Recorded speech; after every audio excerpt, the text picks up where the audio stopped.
रायगढ़ जिले में नगरीय निकाय आम उप निर्वाचन 2021 के लिए आज हुए चुनाव शांतिपूर्ण तरीके से संपन्न हो गया। कहीं कोई अप्रिय घटना सामने नहीं आई। बूथों पर पुलिस की चाक चौबंद व्यवस्था थी। रायगढ़ जिले में नगरीय निर्वाचन निकाय निर्वाचन 2021 के तहत नगर पालिक निगम रायगढ़ व नगर पालिका परिषद सारंगगढ़ में आज सुबह 8 बजे से मतदान शुरू हो गया था। रायगढ़ नगर निगम के वार्ड 9 तथा 25 में उपचुनाव हुआ। दोनों ही वार्डों में विधायक प्रकाश नायक और भाजपा पार्टी की प्रतिष्ठा दांव पर लगी थी। ये दोनों सीट बीजेपी और कांग्रेस पार्षद के निधन के बाद खाली हुई थी। सुबह ठंड को लेकर मतदान धीमी गति से हुआ, लेकिन जैसे जैसे धूप तेज हो रही है वैसे वैसे ही मतदाताओं की संख्या भी बढ़ती गई। लेकिन देर शाम तक मतदान उम्मीदों के अनुरूप नहीं हुआ। चुनाव में पुरुष मतदाताओं की अपेक्षा महिला मतदाताओं में अधिक उत्साह देखा गया। सभी मतदान केंद्रों पर पुरुष की अपेक्षा महिला मतदाताओं की लंबी कतार लगी रही। मतदान केंद्रों पर कुल पड़े मतदान में महिलाओं का ही प्रतिशत अधिक रहा। वहीं मतदान स्थल में कांग्रेस और भाजपा दोनों ही दलों के छोटे से लेकर सभी दिग्गज नेता पूरी जद्दोजहद के साथ अपने पक्ष में वोटरों से मतदान कराने में जुटे थे। मतदान को लेकर सभी मतदान केंद्रों में सुरक्षा के चाक चौबंद इंतजाम थे। सभी मतदान केंद्रों में बड़ी संख्या में पुलिस बल तैनात थे। इन मतदान केंद्रों में छूट फूट नारेबाजी के साथ शांतिपूर्ण तरीके से मतदान संपन्न हुआ। रायगढ़ कलेक्टर भीम सिंह ने सारंगगढ़ व रायगढ़ के विभिन्न मतदान केंद्रों का निरीक्षण किया। कलेक्टर श्री सिंह ने सारंगगढ़ के नगर पालिका पूर्व माध्यमिक विद्यालय, गर्ल्स हायर सेकेंडरी स्कूल, शासकीय नवीन प्राथमिक शाला झरियापारा व जनपद पंचायत परिसर में बनाए गए मतदान केंद्रों का निरीक्षण किया। यहाँ उन्होंने मतदान संपन्न करवा रही महिला अधिकारियों से मतदान के केंद्र में हुए मतदान प्रतिशत और मतदाताओं की संख्या की जानकारी ली। इस दौरान उन्होंने केंद्रों में सुरक्षा व्यवस्था का भी जायजा लिया। रायगढ़ नगर निगम के वार्ड 9 तथा 25 में हुए मतदान में 5 बजे मतदान समाप्ति की स्थिति में कुल मतदान 58.94% हुआ, जिसमें कुल 3752 मतदाताओं ने अपना मताधिकार का प्रयोग किया, जिसमें पुरुष 1842 59.32% व महिला 1910 58.59% थी।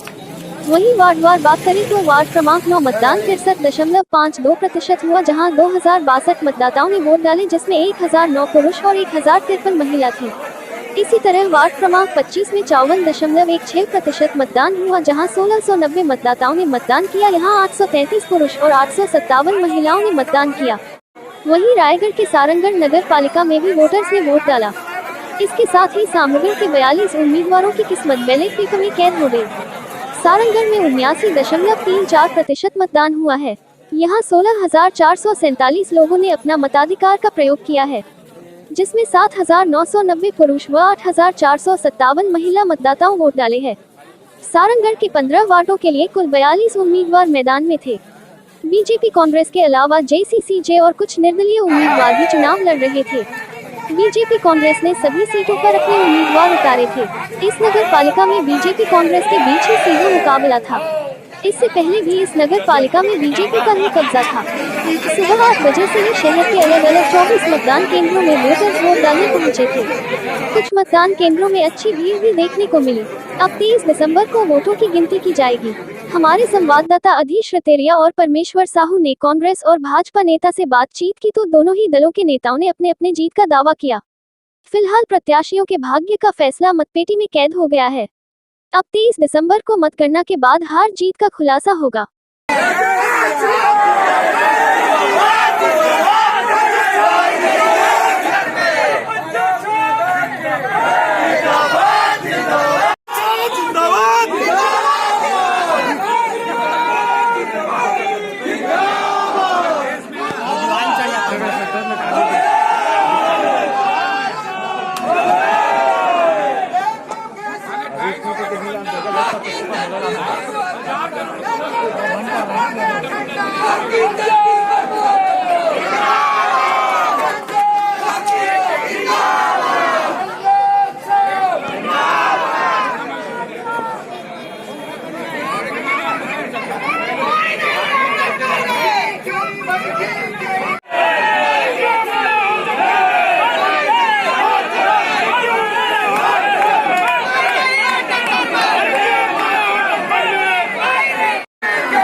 नंबर कौन से नंबर? 3 नंबर वाले हो? हाँ 3 नंबर। 4 नंबर का ये है। ध्यान जा रहे हैं।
वार्ड नंबर 9 का चुनाव लगभग 2100 मतदाता अभी वोट दे चुके हैं और कुछ समय अभी शेष और बचा हुआ है।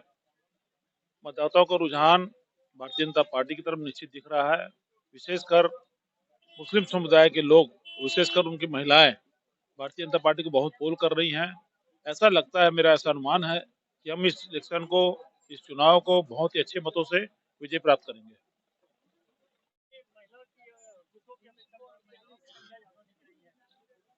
इसका लाभ भी हमें को मिल रहा है। महिलाएं भारतीय जनता पार्टी की तरफ आकर्षित है। हमारे राष्ट्रीय नेतृत्व के द्वारा, प्रादेशिक नेतृत्व के द्वारा जो काम महिलाओं के प्रति किए गए हैं, उन सब का रुझान भारतीय जनता पार्टी की तरफ ही है और हम इस चुनाव को निश्चित ही बहुत अच्छे बहुमत से जीत रहे हैं।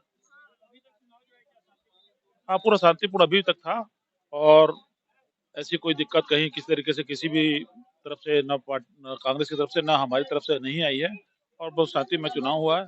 इसके लिए सबको साधुवाद। पुलिस प्रशासन के द्वारा सुरक्षा व्यवस्था अच्छी रखी गई थी। विशेषकर मैं एसपी रायगढ़ से और यहाँ टीआई नागर साहब से धन्यवाद देता हूँ। उनकी सुरक्षा व्यवस्था अच्छी रही, जिस कारण कोई भी किसी तरीके की भी कोई वारदात या घटना नहीं हुई।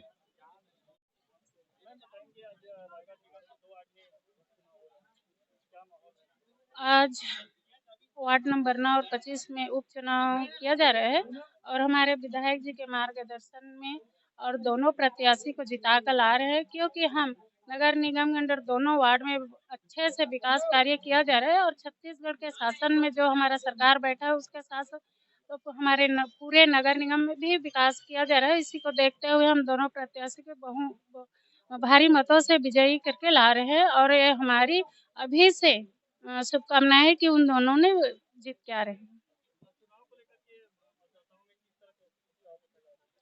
चुनाव को देखते हुए उन लोगों ने, जैसे कि कमल पटेल जो खत्म हो गया पर कोरोना काल के समय में, तो उन्होंने अच्छा काम किया था कि वार्ड में सामुदायिक भवन, नाली, सड़क, राशन कार्ड से लेकर कोरोना में भी अच्छा काम किया है। उन्होंने उसी को देखते हुए यहाँ की जनता ने उत्साहित होकर उसको विजयी बना रहे हैं, उनके मिसेज को, और दोनों वार्ड में हम विजयी होके आ रहे हैं। वार्ड नंबर 9 में तो बहुत ज़्यादा उत्साहित हैं। कांग्रेस की जो टेंट लगा है उसमें लोग लगातार आ रहे हैं। यहाँ पर ऐसा लग रहा है कि कांग्रेस की जो पार्षद थे उनके विकास कार्य को देखकर मतदान कांग्रेस के पक्ष में हो रहा है। 25 में जहाँ पर भारतीय जनता पार्टी के पार्षद रही हैं और उनका कार्यकाल बहुत ही कमजोर रहा है, उसको देखते हुए विकास की दृष्टि से वहाँ भी कांग्रेस का माहौल दिखाई दे रहा है और ऐसा लग रहा है कि दोनों उपचुनाव को कांग्रेस पार्टी विजयी होगी। उपचुनाव में तो वैसे भी लगातार मतदाता अपने मतादान का प्रयोग करते हैं और वार्ड नंबर 9 में तो अक्सर ज्यादा ये उत्साह देखा जा रहा है कि लोग वोटिंग करने के लिए आ रहे हैं और लगातार अपने परिवार सहित पोलिंग कर रहे हैं। कांग्रेस दोनों वार्ड में बहुत अच्छे अंतर से विजयी होगी। मैम बताएंगे कि आज निगम के 2 वार्ड में उपचुनाव हो रहे हैं, क्या इसमें लग रहा है आपको चुनाव में? जी हाँ, वार्ड नंबर 9 और 25 में उपचुनाव हो रहे हैं और बिल्कुल क्लियर है, हम दोनों से निकाल रहे हैं और कमल खिलाने की पूरी तैयारी करके रखे हैं। दोनों ही वार्डों में जहां उपचुनाव हो रहे हैं, मतदान स्थल पर दोनों दलों के दिग्गज नेताओं का जमावड़ा है। आज पूरे दोनों ही पार्टी के दिग्गज नेता यहाँ मौजूद हैं। चूँकि ये उपचुनाव है और कई तरह के इसमें बिंदु खड़े हुए हैं, जहाँ कांग्रेस की विफलता है वहीं हमारे भाजपा के द्वारा जो कार्य किए गए हैं वो भी बतलाया जा रहा है। वोट बैंक पूरी तरह से जितने भी वोटर हैं उनकी मानसिकता लगभग क्लियर है और वो बिल्कुल तैयार है कमल में मोहर लगाने। कांग्रेस जो है यहाँ दोनों जगह जीत का दावा कर रही है, आपका क्या कहना है? बिल्कुल वो जीत का दावा तो कर ही नहीं, लेकिन हमें पूर्ण विश्वास है कि जनता हमारे पक्ष में वोट करेगी।